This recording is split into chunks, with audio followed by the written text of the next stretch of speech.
प्राणनाथ प्यारे नाम के धनी की यीशु कहते वंदो सतगुरु चरण को करूं सप्रेम प्रणाम।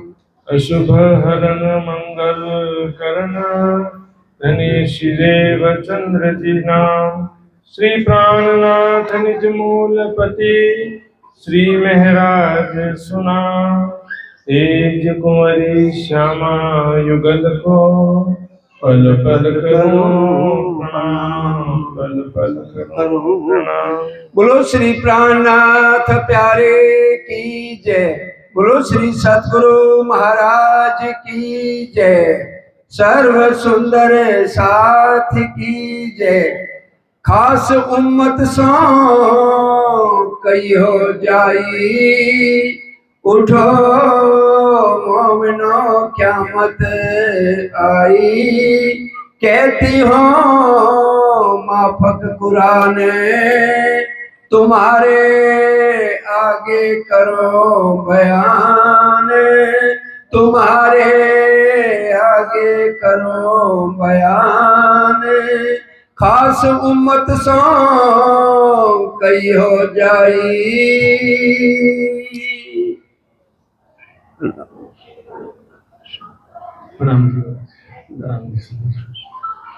खास उम्मत सो कहियो जाई। प्यारे सुंदर साथ जी बड़ा कयामत नामा का पहला प्रकरण पहली चौपाई शुरू कर रहे हैं और इसका टाइटल ही है बड़ा कयामत नामा। क्योंकि हम केवल परम धाम का राज श्यामा जी का ध्यान करें और जागृत हो जाएं, बस इतना ही काम नहीं है।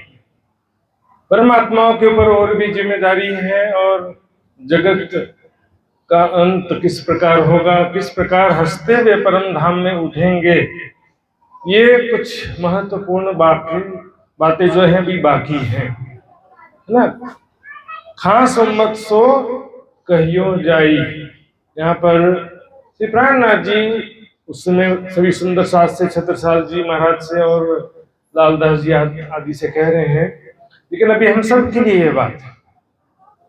जिसे भी कयामत के समय की पहचान हो गई है, सभी सुंदर साथ को उसकी पहचान कराना है कि कयामत का समय नजदीक आ गया है। कयामत का समय के विषय में यहाँ पर बात कही जा रही है। उठो मोमिनो क़यामत आई। उठो मोमिनो, अब सोने का समय नहीं है, टाइम ही नहीं बचा। हाँ, जगत का अंतिम समय नजदीक आ गया। कयामत का समय मतलब पहले तो कुछ लोग को डरने वाली बात करते थे कि मर जाएंगे, संसार का अंत हो जाएगा, फिर उसको छोड़ा, बोला कोई घबराने की बात नहीं है, बस आत्म जागृति की बात, एकदम फ्री हो गए। ये भी नहीं है।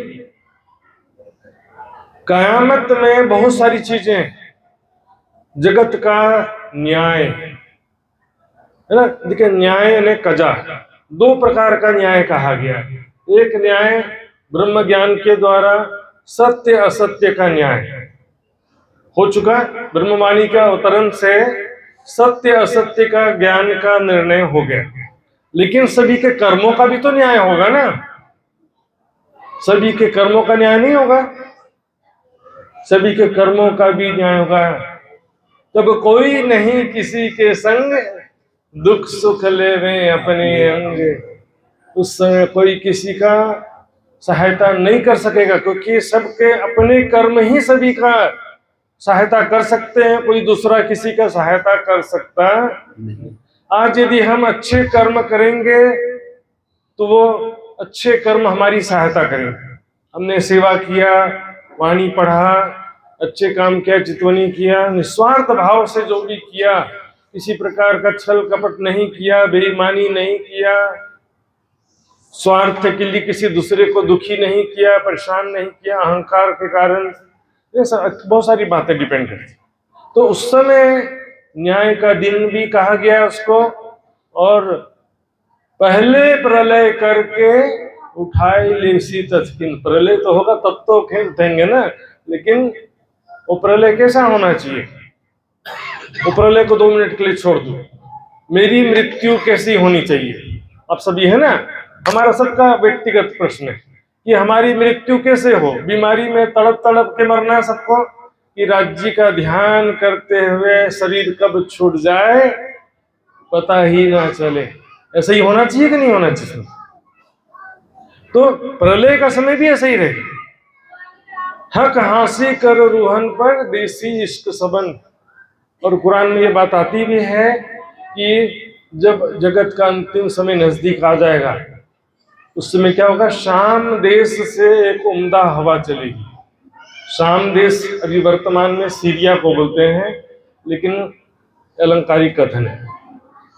हवा की बात क्या है, राज्य के हुक्म से क्या होगा, जो भी ब्रह्म सृष्टि जहां कहीं भी है, क्या लिखा है, एक उम्दा हवा चलेगी और जो कोई भी मोमिन जहां कहीं भी होगा, चाहे वो किसी गुफा के अंदर छिपा हो, चाहे वो 7 लोहे की दीवार के अंदर भी हो, वो हवा वहां पर अवश्य पहुंच जाएगी और उसके बगल में लग कर के उसके छाती में दर्द उत्पन्न हो जाएगा और उसकी रूह कब्ज कर लेगी, मतलब उसका प्राण ले लेगी।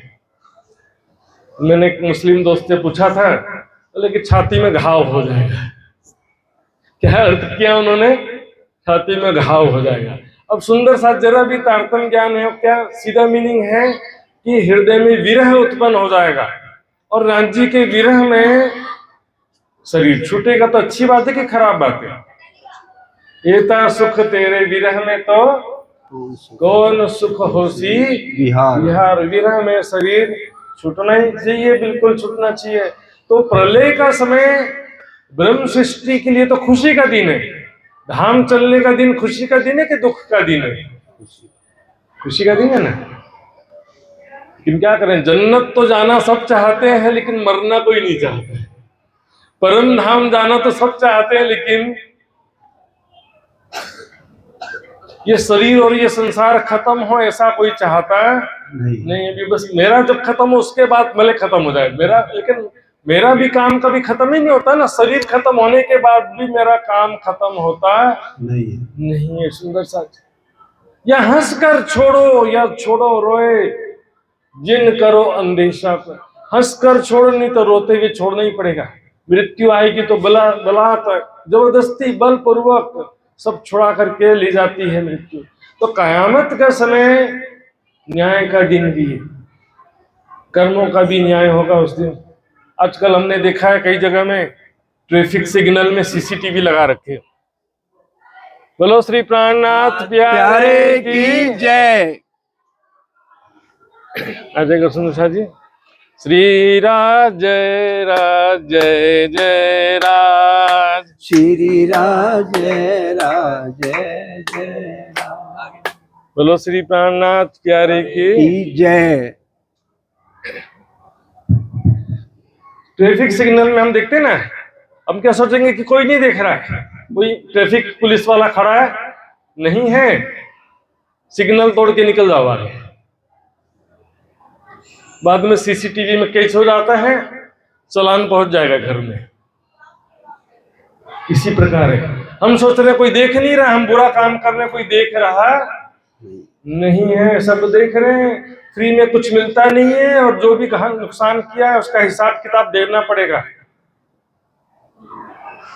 जो भी किसी को आपने कष्ट पहुंचाया है, एक एक छोटी बड़ी बात सबका हिसाब किताब देना पड़ेगा।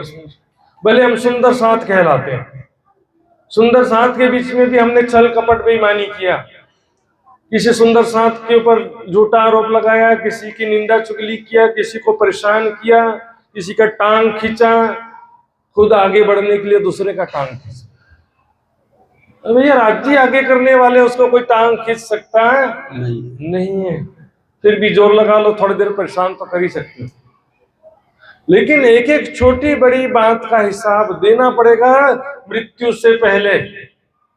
जगत के अंत होने से पहले एक एक बात का हिसाब देना पड़ेगा। सुंदर सा जी, खाली हाथ बिना उसके कोई जाने वाला नहीं। चुपाइए बड़ा क़यामतनामा में, उड़ने वाले कहे मोमिन और मुत की भी पड़ोसी तीन, ताय हर भांत रंज पहुंचाया जिन, सो लटके बीच सूरी। सुंदर साहब जी वाणी में क्या कहा? कबीरा आप ठगाइए। कबीर जी ने भी कहा, वाणी में क्या कहा? कोई देत कसाला तुमको तुम भला चाहियो तीन लेकिन कबीर जी ने बहुत स्पष्ट किया, कबीरा आप ठगाइए और न ठगिए कोई। खुद ठगा लो, खुद दुखी हो लो, खुद अपमानित हो लो और न ठगिए कोई। दूसरे को दुखी मत करो, दूसरे को छल कपट मत करो। आप ठगे सुख बुझे और ठगे दुख। हृदय की निर्मलता भी जोड़ दो भाई। याग्नि कार्य नहीं करोगे तो चलेगा, कोई बात नहीं। हृदय की निर्मलता ज्यादा जरूरी है। बोले हम जागनी कार्य कर रहे हैं और जागनी कार्य करना है तो फिर झूठ बोलना पड़ेगा, छल कपट करना पड़ेगी। कहाँ की बात है भैया? बाइबल में लिखा है, सबसे बढ़कर अपने मन की रक्षा कर। तुम्हारा हृदय की निर्मलता चला गया तो फिर कोई फायदा नहीं रहा, फिर बाकी सब वेस्ट। अपनी नजर में सच्चा होना है, राज्य की नजर में सच्चा होना है ना। उस दिन ऐसे लोगों के लिए खुशी का दिन है जो हृदय के निर्मल हैं, जिन्होंने खुदा के लिए, परमात्मा की खुशी के लिए, मतलब राज्य के खुशी के लिए अच्छा काम किया, अहंकार रहित होकर के। ये तो हदीस में एक प्रसंग आता है, न्याय के दिन ऐसे 3 लोग खुदा के दरबार में उपस्थित हुए। बहुत ध्यान से सुनिएगा ये 3 प्रसंग, 3 लोगों की बात। उनसे खुदा ने पूछा पहले से, तुमने दुनिया में क्या नेक कार्य किया जिसका तुमको बदला दिया जाए? तो उसने कहा, मैंने तेरी खुशी के लिए, तेरी रजा के लिए अपना सारा जीवन, अपना पूरा तन कुर्बान कर दिया। अपना ये तन जो है मैंने आपकी खुशी के लिए, आपकी रजा के लिए, आपके बताए कार्य के लिए कुर्बान कर दिया। सही में किया था। खुदा ने कहा, तुमने किया तो जरूर है लेकिन मेरी खुशी के लिए नहीं किया। अपना तन कुर्बान किया, लेकिन किस लिए किया? दुनिया में मेरा नाम हो, मेरी प्रतिष्ठा हो, सब लोग मेरी तारीफ करें। तो दुनिया में कर दिया सबने आपकी तारीफ, तो हिसाब किताब बराबर। अब यहाँ कुछ भी मिलेगा नहीं।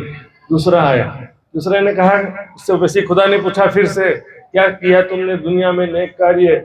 उसने कहा, तेरी खुशी के लिए, तेरी रजा के लिए मैंने अपना सारा धन, सारी माल, सारी संपत्ति, सारी प्रॉपर्टी पूरा दान कर दिया, पूरा खुदा के कार्य में पूरा अर्पित कर दिया, समर्पित कर दिया।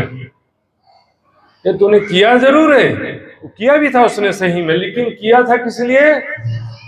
दुनिया में नाम हो, प्रतिष्ठा हो, सब लोग बोले दानवीर, महान सेवादार। उनकी तुलना में हम कुछ भी नहीं है। देखिए, हम तो क्या करते हैं, आंशिक रूप से करते हैं। यदि हमारे पास 1 करोड़ रुपया है तो 1 लाख रुपया निकला।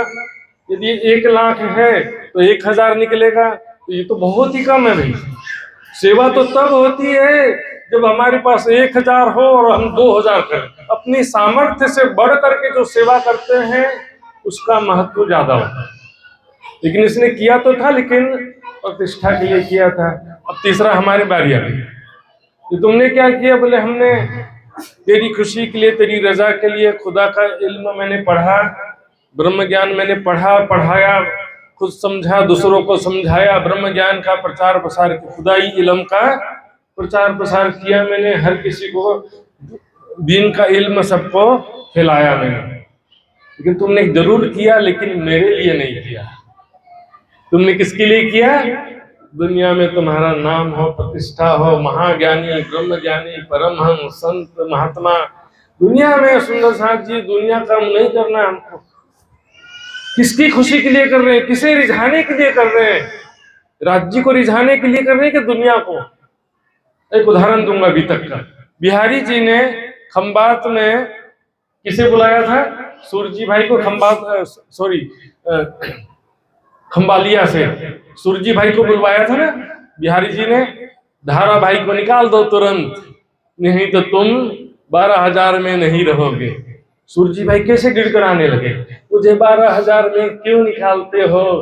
मेरा अपना संबंध क्यों तोड़ते हो? हम अभी जाएंगे। और धारा भाई को परिवार सहित सुंदर साथ से निष्कासित कर दिया। निष्कासित। कौन खुश हुआ? बिहारी जी खुश हुए कि राज्य खुश हुए? हमको ऐसा काम कर दिया। फूलबाई ने उस गरीब सुंदर साहब को भोजन कराया तो कौन खुश हुआ? राजी खुश हुए, बिहारी जी नाराज हुए। सुरजी भाई ने ऐसा किया तो कौन खुश हुआ? बिहारी जी खुश हुए, लेकिन राजी कहां से खुश होंगे ऐसा काम से? बताओ। हमको राज्य के लिए, खुशी के लिए काम करना है, ईमानदारी पूर्वक करना है। एक उदाहरण दिया सुंदर साथ जी, कयामत के समय ऐसा इजी नहीं समझना चाहिए कि हम सुंदर साथ है तो हमको कुछ भी नहीं होगा, और जो ये समझ बैठे हैं कि भाई ये कुछ होने वाला नहीं है, तो पश्चाताप कर लेना। सॉरी, दोजक का मतलब मात्र सॉरी बोलना नहीं होता है और मात्र पश्चाताप नहीं होता है। एक शब्द होता है पश्चाताप, एक शब्द है प्रायश्चित, और एक है कर्मों की सजा। पश्चाताप तो जब अवसर हाथ से निकल गया, गलती हो गई, सजा मिल गया, उसके बाद पश्चाताप होता है। बिना सजा मिले किसी को पश्चाताप नहीं होता है। प्रायश्चित क्या होता है कि खुदा सजा दे, उससे पहले खुद ही हम अपने आप को सजा दे दें। परमात्मा का दंड मिले उससे पहले ही हम अपने आप को प्रायश्चित कर लें तो परमात्मा का सजा से बच जाएंगे। जैसे मैंने इनको कष्ट दिया, तकलीफ दिया, परेशान किया मैंने, इससे जाकर के मैं सॉरी बोलूं, माफी मांगू कि खुदा कोर्ट तक मामला जाए, उससे बाहर में मामला निपटा लो, बोलते हैं ना, इसे जाके सॉरी बोलो, इसका जो भी क्षतिपूर्ति कर दो, उसके दिल से सारा दुख दूर हो जाना चाहिए, तब जो है परमात्मा के न्याय से बच सकेंगे। कर्मों का दंड तो मिलेगा सुंदर साथ जी, सजा मिलती है। हम देख रहे प्रत्यक्ष रूप से, भले हम सुंदर साथ कहलाते हैं, लेकिन अनेक प्रकार के सांसारिक दुखों के भागी बन रहे कि नहीं? आज भी अनेक प्रकार के मायावी दुख हमारे जीवन में आ रहे कि नहीं आ रहे? कि सुंदर साथ बोलने से कई दुख से बच जाता है कोई? साथ चले जो ना चलिया ताय लगसी आंख दोजख, तड़प तड़प जीव जायसी, जिन जानो या में सुंदर साथ बोलने से केवल काम नहीं चलेगा। हम सारा जीवन राज्य को भूल के भौतिक सुखों में डूबे रहे, ठीक है, उसके बाद मंदिर में भी आकर के फिर ईमानदारी पूर्वक काम करें। भाई जागनी कार्य करना है तो ईमानदारी पूर्वक करें, जो योग्य है उसको आगे आने दें, छल कपट करके इसको टांग खींचो, उसको आगे बढ़ाओ, ऐसा नहीं करने का। चाहो तो भी नहीं होता वैसे, फिर भी तक में चुपाई आती। खुदा देवे खास तरी वही अपनी पैगंबरी, जिन किसी पर चाहे तीन ऊपर उतरी। कोई जबरदस्ती नहीं होता, परमात्मा जिसे चाहता उसे अपनी शक्ति देता है, उसे अपनी पैगंबरी देता है, अपने ज्ञान प्रचार की शक्ति सामर्थ्य प्रदान करता है। कहती हो माफक कुरान, कुरान के अनुसार कह रहे, अपने मन से नहीं कह रहे। सभी ग्रंथों में भी कहा, श्रीमद् भागवत में भी कलयुग के अंतिम समय का सब वर्णन है, उसी के अनुसार कह रहे हैं। तुम्हारे आगे करो बयान, आपके समक्ष प्रमाणों से वर्णन कर रहे हैं। जो कोई खास उम्मत सिरदार, जो कोई भी खास उम्मत सिरदार, सिरदार मतलब 12,000 में भी और कोई सिरदार की बात नहीं है, पूरे 12,000 ब्रह्म सृष्टि सिरदार है। सिरदार का मतलब होता है मुखिया, शिरोमणि अग्रणी सुंदर साथ, मुक्त देशी ब्रह्मांड को आए ब्रह्मात्म सत्य। सभी ब्रह्मात्माओं की शोभा है, सभी ब्रह्मात्माएं के विषय में लिखा है कि सारी दुनिया को मुक्ति देंगे। अभाविनो भविष्यन्ति मुनियो ब्रह्म रूपिणा, तो सभी ब्रह्म मुनियों की बात है। खड़े रहो होए होशियार, अब तो टाइम में थोड़ी देर सो जाते हैं। खड़े रहो होए होशियार, अभी तो टाइम है परम धाम जाने में, प्रलय होने में भी टाइम है, थोड़ी देर और माया में डुबकी लगा दो। सुंदर साथ जी हदीसों में क्या लिखा है कि धरती डरती है, वृक्ष नदियां पर्वत हवाएं डरते हैं कि कहीं कयामत आज ही ना हो। और व्यक्तिगत रूप से तो प्रलय देख रहे हैं, व्यक्तिगत रूप से मृत्यु तो देख रहे हैं ना, किसी को बता करके आती है क्या मृत्यु? हम सोच रहे हैं भी है जीना बरसों, एक छिन का भी, एक श्वास की भी नहीं आस, एक श्वास का भी भरोसा नहीं। सावधान रहो, अब बिल्कुल टाइम वेस्ट करने का टाइम ही नहीं है। आपको ज्ञान मिल गया, समझ गया, तो फिर एक सेकंड भी क्यों वेस्ट कर रहे हो? अति आवश्यक जिम्मेदारियां जल्दी से पूर्ण करो और तुरंत एग्जिट हो जाओ। सेफ एग्जिट बोलते हैं अंग्रेजी में, माया से सेफ एग्जिट, तुरंत बाहर निकलो और केवल एक ही काम होना चाहिए। 500 सुंदर साथ सूरत से निकल पड़े थे, पन्ना जी में आते आते 5000 हो गए थे। न भविष्य की चिंता, न कोई प्रॉपर्टी इकट्ठा करने का लक्ष्य, न कोई दूसरा मायावी सुखों का लक्ष्य। पहचान हुई तब बाकी जीवन केवल राज्य के लिए ही बिताना है। सुंदर साथ की सेवा, वाणी मंथन और चितवनी में ही बाकी जीवन बीतना चाहिए और दूसरा कोई काम होना नहीं चाहिए। वसियतनामे देवे साख, वसियतनामे देवे साख। वसियतनामा शब्द तो कई बार सुना होगा और बहुत सारे नए सुंदर साथ ने सुना भी नहीं होगा। और वितक में आता ना वसियतनामा, वितक में शब्द आता वसियतनामा, लेकिन वसियतनामा क्या था वो भी वितक में और वाणी में चौपाइयों के रूप में आया है। लेकिन एग्जैक्टली जो वसियतनामा क्या था बहुत सारे सुंदर साथ को मालूम ही नहीं होता क्या है। वसियतनामा का मतलब होता क्या है? एक्चुअल में ये उर्दू शब्द है, मेरी वसियत। इसमें प्रॉपर्टी की वसियत की बात नहीं होती है, इसमें बात होती है कोई जिसको कुछ बात पता चली है, वो लोगों को सर्कुलेट कर रहा है कि भी ये जो मैंने ज्ञान प्राप्त किया है ये मेरी प्रॉपर्टी है और इसका वसियत मतलब आप सबको मैं ये दे रहा हूं। ये वसियतनामा एक्चुअल में क्या हुआ था समझिए।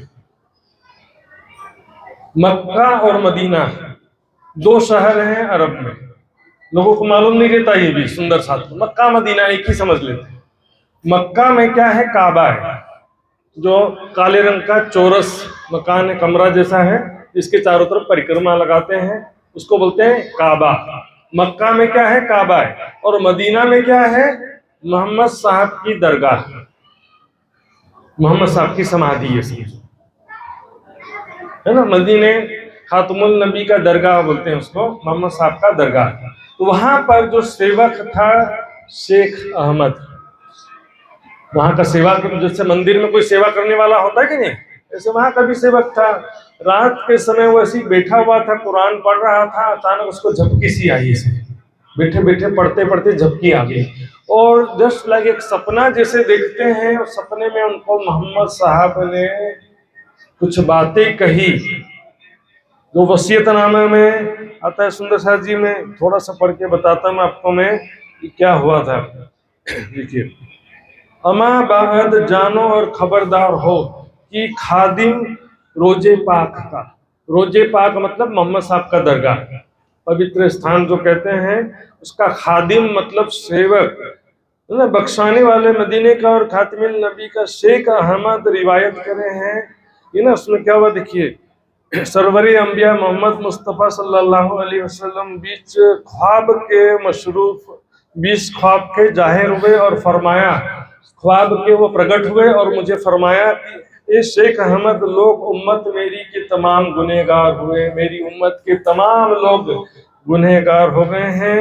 और ऐसी बहुत सारी बातें कहा जो छुपाई में 2-3 बात आएगी, देखेंगे उसमें मुख्य रूप से कि निशानी क़यामत की नज़दीक आ पहुंची है। जहूर ईसा अलैहिस्सलाम का नज़दीक आ पहुंचा, जमाना अखरुल इमाम मोहम्मद मेरी साहिबुल-जमा का भी नज़दीक आ पहुंचा है। सारी बातें लिख के भेजा उनको और कहा कि फरमाया खुदा का और उसके रसूल का करो तमाम होने सदी 11वीं के बेहतर जबराइल नाजिल होवे और बरकत दुनिया की शफकत फकीरों की कुरान मजीद को इस दुनिया से उठा करके अपने मकान को ले जावे और दरवाजा तौबा का बंद होवे। लेकिन उस समय की बात है, 11वीं सदी की बात। उस समय कहा कि जमाना क़यामत का समय नजदीक आ पहुंचा है, ईसा और इमाम मेहदी का भी प्रकट होने का समय आ चुका, ऐसा लिख करके भेजा था। 11 सदी होशी बेबाक, 11वीं सदी होशी बेबाक। उसमें फिर देखो जो होगा होके रहेगा, वो किसी की परवाह करने वाला नहीं है परमात्मा। जब वो समय आएगा, वो जो दुख विभीषिका का समय आएगा, सभी को अपने कर्मों का फल मिलने का समय आएगा। सुंदर साथ जी बारे में कहा, देखो दोजखियों खजाने बढ़े, पापियों के पाप का खजाना बहुत बढ़ गया। अब देख रहे हैं आज के समय में कितना ज्यादा जो है संसार का हालत खराब हो गया है। किसी की जान की चिंता नहीं है, किसी का कोई ईमानदारी नहीं है, हर चीज में मिलावट, धोखाधड़ी, बेईमानी, ना माता पिता कोई, ना बच्चे, किसी से कोई मतलब लेना देना नहीं है। कर्मों का फल क्या नहीं मिलेगा, ऐसा लगता है। कई लोग बोलते हैं कि भाई योग माया में जाकर के न्याय हो। अरे भैया, योग माया में बहिष्ठों में तो तब जाएंगे जब ब्रह्म ज्ञान प्राप्त हुआ होगा। इसी संसार में रहते हुए जगत का अंतिम समय जो आएगा, कहा गया है कि संसार में बहुत बड़ी विभीषण का दुख तो आएगा। अब देखिए, ये तो क्या सामान्य रूप से पुलिस से कौन डरता है, बताइए मुझे। पुलिस से कौन डरता है? जिसने चोरी किया है, जिसने अपराध किया, जिसने गुनाह किया, वही तो पुलिस से डरता है ना। जिसने अच्छे कर्म किए उनको डरने की जरूरत नहीं है। जो लेकिन दिन रात छल कपट बेईमानी धोखाधड़ी कर रहा है, मुनाफक बोलते हैं ना, एक होते काफर और एक होते मुनाफक। जो कहलावे मोहम्मद के, प्राणनाथ जी के साथी कहलाते हैं, लेकिन फिर उल्टा काम करते हैं। ऐसा काम जो सुंदर साथ को तकलीफ पहुंचाते हैं, छल कपट बेईमानी करके, झूठे आरोप लगा करके सुंदर साथ को जो दुखी करते हैं। जीवन में जिनका छल कपट बेईमानी है, सुंदर साथ जी, उनको दंड तो मिलेगा कि नहीं मिलेगा? जो भी बुरे कर्म कर रहे हैं उनको क्या कोई भी सजा नहीं मिलेगी? कृपा तो होगी, अखंड मुक्ति देंगे प्राणनाथ जी सबको, लेकिन पहले दंड मिलेगा, फिर दुनिया को पश्चाताप होगा, फिर प्राणनाथ जी की शरण में आएंगे, तब जागृत बुद्धि मिलेगी, ब्रह्म ज्ञान मिलेगा, उसके बाद हैप्पी एंडिंग होगा। जात एक खसम की और ना कोई जात, एक खसम एक दुनिया और उड़ गई दूजी बात। उस समय लास्ट की बात है, उससे पहले के प्रोसेस भी तो होंगे। सीधे हो जाएगा, सीधे सबको जागृत बुद्धि मिल जाएगी, सीधे ही। सुंदर साथ जी वाणी में चुपाई में क्या लिखा है? फितवे इनो के जावे तब, ऐसा कठिन बखत देखें जब। फितवा अंदर से जो दिल में बसबसा कर रहा है ना शैतान, छल कपट बेईमानी, शांति मिलती नहीं है, वो कैसे आगे बढ़ गया, मेरा नाम क्यों नहीं हुआ, उसका टांग खींच के गिरा दो, उसको बदनाम कर दो, उसको निकाल। और वितक में चुपाई आया सुंदर साथ जी, चोरी करना और झूठ बोलना इनका छुड़ाया उदक। ये दो चीजें कभी नहीं छूटती। हाँ, शराब छोड़ दो, मांसाहार छोड़ दिया, लेकिन चोरी करना और झूठ बोलना ये नहीं छूटता। चोरी करने का मतलब सिर्फ रात को चोर आता उसको चोर नहीं कहते हैं। अनीति से धन कमाना भी चोरी करना है। और सुंदर साथ जी याग्नि कार्य में भी जो कर रहे हैं सुंदर साथ जी, ईमानदारी से करना है। झूठ बोलना, मैं तो बोलता हूँ चुगली करो, कोई बात नहीं, करो, लेकिन भैया सही न्यूज फैलाओ, झूठा न्यूज क्यों फैलाते हो? थर्ड वर्ल्ड वॉर शुरू हो गया, कितने बार आ गया अभी देखो न्यूज में, कितने बार आ गया, बोले तीसरा विश्व युद्ध शुरू हो गया, अगर शुरू हुआ नहीं हुआ? मसाला लगा करके खबर क्यों फैलाते हैं? उसने ऐसा कर दिया, वैसा कर दिया। जो जानते नहीं हो उस विषय में मत बोलो, और जो जानते हो उस विषय में भी मत बोलो। अशुभ कर्म निंदा लिए, शुभ कर्म नाम ना लिए जाए। यदि मान लो कि मैंने पाप किया, सब लोग मिलके मेरी निंदा करेंगे तो क्या होगा? मेरा पाप सब ले जाएंगे कि नहीं ले जाएंगे? मेरी निंदा करोगे, मैंने बुरा कर्म किया है सही में, और मेरी निंदा करोगे तो मेरा पाप तो किया था मैंने, लेकिन सब लोग ले गए। यदि मैंने अच्छा काम किया था, सब मिलके मेरी तारीफ करोगे तो मेरा पुण्य भी ले जाओगे। यदि मैंने पाप किया तो मेरा पाप भी ले जाओगे। लेकिन यदि मैंने पाप किया ही नहीं है और सब मिलके मेरी निंदा करोगे तो क्या ले जाओगे? कुछ तो ले जाना पड़ेगा, खाली हाथ नहीं जाओगे।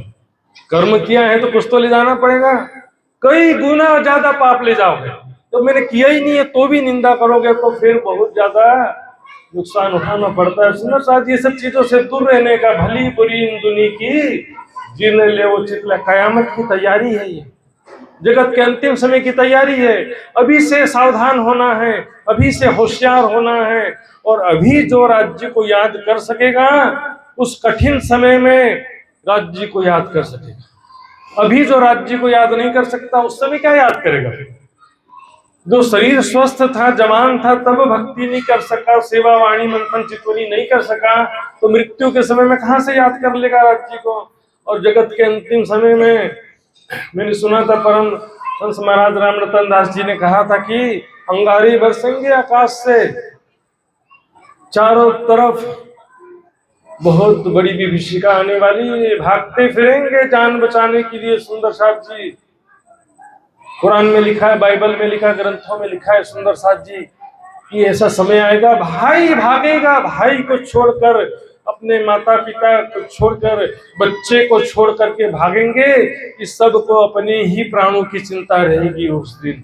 कोई किसी के काम आने वाला नहीं। वितक में वाणी में छुपाई आ गया ना, कोई नहीं किसी के संग दुख सुख लेवे अपने। दुख सुख आएगा तब तो लिखा है ना भाई, अपने कर्मों का फल भुगत के जाना ही है। तो एकदम सावधान रहो, खुद प्रायश्चित कर लो, पहले ही अपने आप को सजा दे दो स्वयं, संयमित जीवन के द्वारा, तपोमय जीवन के द्वारा तो बहुत सारे बुरे कर्मों से बच सकते हो।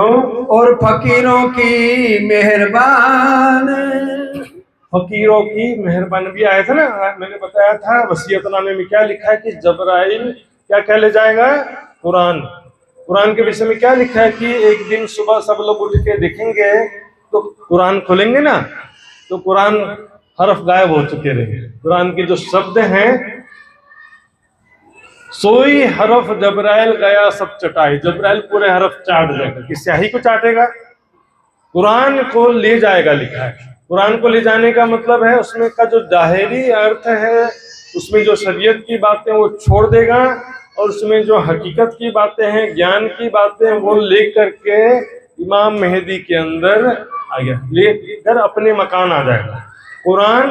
दूसरा क्या, फकीरों की मेहरबान, इन्हें प्राणनाथ जी की परब्रह्म अक्षरातीत की कृपा, या बोलो मोहम्मद साहब की कृपा बोलो, चाहे मोहम्मद तीनों सुरतों की कृपा कहो, चाहे कहो इमाम मेहदी की कृपा कहो, एक ही बात है। इसमें क्या लिखा, फकीरों की शफकत, दुनिया की बरकत और फकीरों की शफकत, नूरी झंडा और कुरान, जबराइल ले जासी अपने मकान। तो ले जाएगा लिखा है, तो उस समय में सारा ज्ञान ईमान सब आ गया है प्राणनाथ जी के पास में।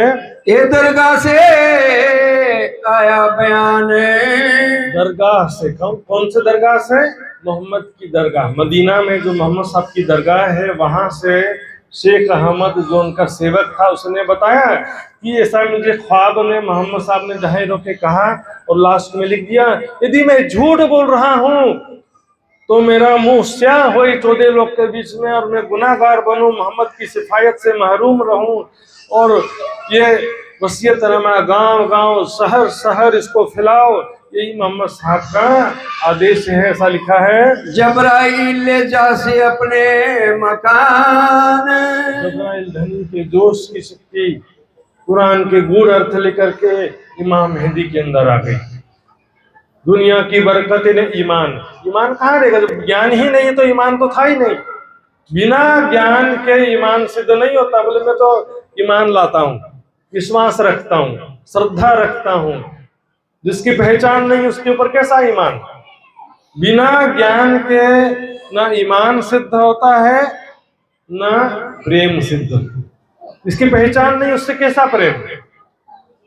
श्रद्धा बोल सकते हो, अंधश्रद्धा बोल सकते हो, लेकिन प्रेम बिना ज्ञान के आता नहीं। हक का इश्क दुनी मिने न पाइए लदुन्नी बिन, बिना ज्ञान के न प्रेम होता है, न बिना प्रेम के ज्ञान होता है। चुपाई दोहराएंगे सुनसा जी। जबराइल ले जासी अपने मकान, जबराइल ले जासी अपने मकान, बरकत दुनिया और कुरान, बरकत दुनिया और कुरान, और फकीरों की मेहरबान, और फकीरों की मेहरबान। ए दरगाह से आया बयान, ये दरगाह से आया बयान, जबराइल ले जासी अपने मकान, जबराइल ले जासी अपने मकान। बोलो श्री प्राणनाथ प्यारे की जय, बोलो श्री सतगुरु महाराज की जय।